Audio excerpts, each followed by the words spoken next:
Eh, quel match! Quel match! En termes d'intensité, en termes d'occasion, en termes de but. 3 buts à 2, Nigeria-Tunisie. Hmm, je pense que ça a été l'un, si ce n'est le meilleur match depuis la CAN. Et le Nigeria qui se qualifie avec un scénario de malade. Les gars, tenez-vous bien, asseyez-vous, abonnez-vous, parce que ce débrief sera très très intéressant. Franchement, avant de commencer, je vais féliciter les Super Eagles qui se sont qualifiés, hein. C'est la première nation qui se qualifie pour les huitièmes, si je ne me trompe pas. Et même le Maroc n'a pas pu se qualifier, malheureusement. Voilà, Osimhen qui a fait du Osimhen, un très beau but de la tête. Lookman qui a aussi marqué. Franchement, en général, j'ai vu les Super Eagles euh, proposer un très bon jeu. Et je me suis rappelé que cette équipe du Nigeria n'ira pas au mondial prochain, les gars. Mais les gars, mais non, c'est grave, les gars. C'est très grave d'avoir une équipe pareille qui ne va pas participer à la Coupe du Monde. J'espère qu'il y a toujours la règle qui qualifie directement le vainqueur de la Coupe d'Afrique des Nations à la Coupe du Monde. J'espère que c'est toujours en vigueur et que le Nigeria pourra gagner cette CAN 2025 pour se qualifier pour les mondiaux prochains. Parce que cette équipe du Nigeria, là, je veux la voir en Coupe du Monde 2025. Bon, 2025, 2026.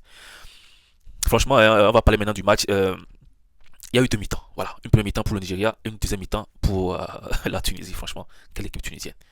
Je me demande où était passée cette rage, ce pressing, cette mentalité de l'équipe tunisienne qu'ils ont ramené en seconde partie. C'était étouffant. C'était étouffant. Ils ont carrément étouffé les joueurs du Nigeria dans les 30 dernières minutes après le but marqué sur avec la tête plutôt de ce Tunisien, je ne me rappelle plus le nom, mais franchement, il y a aussi ce pressing mis sur le gardien. Le gardien du Nigeria attendait un peu, je vais venir sur lui, franchement, il y a beaucoup de choses à dire. Mais voilà, la Tunisie qui a obtenu un penalty et ils ont aussi raté une occasion pratiquement à la 90e, 92e minute. Ce but allait faire du bien aux supporters de la Tunisie. Mais franchement, malheureusement, le football c'est comme ça. Parfois ça rentre facilement, parfois ça a du mal à rentrer et parfois ça ne rate pas du tout. Et le troisième but n'est pas venu malgré les 7 minutes d'arrêt de jeu donné par l'arbitre. Un arbitre qui en général n'était pas mal. J'ai vu mieux. Mais j'ai vu aussi pire, voilà, dans cette canne. Et heureusement, lui, il était pratiquement au milieu de tout ce que j'ai vu dans cette canne côté arbitre. Et voilà, revenons maintenant sur le gardien du Nigeria. Le nom m'échappe, mais franchement, c'est du n'importe quoi.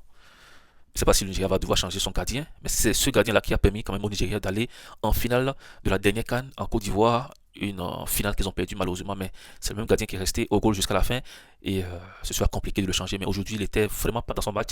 Vous avez vu pratiquement la faute qu'il fait sur l'attaquant tunisien. Heureusement que l'action a été stoppée avant cette faute-là. Une sortie vraiment mal maîtrisée par le gardien qui commet une faute grossière qui a pratiquement blessé l'attaquant tunisien. Franchement, c'était du n'importe quoi.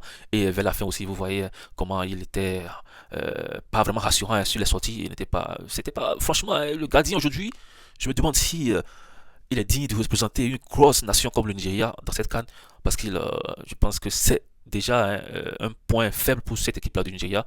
S'il peut le changer, ce serait bien. Sinon, lui,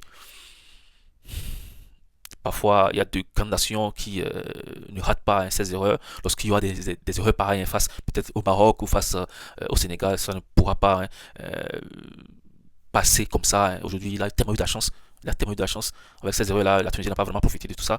Bref, je me suis régalé. Tout simplement, je me suis tellement régalé dans ce match-là. Et j'aimerais voir encore d'autres matchs pareils. Abonnez-vous maintenant parce que demain, ce sera chaud. Demain, ce sera chaud.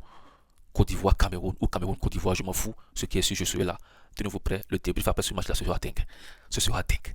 Les gars, c'est la fin de cette vidéo. Je me suis régalé, comme je l'ai dit, dans ce match-là. Et franchement, ceux qui n'ont pas suivi le match, le suivre résumé. Vous allez voir un peu comment les scénarios, tout ça, Osimhen, la Tunisie, tout ce qui s'est passé, c'était magnifique. On se dit à demain.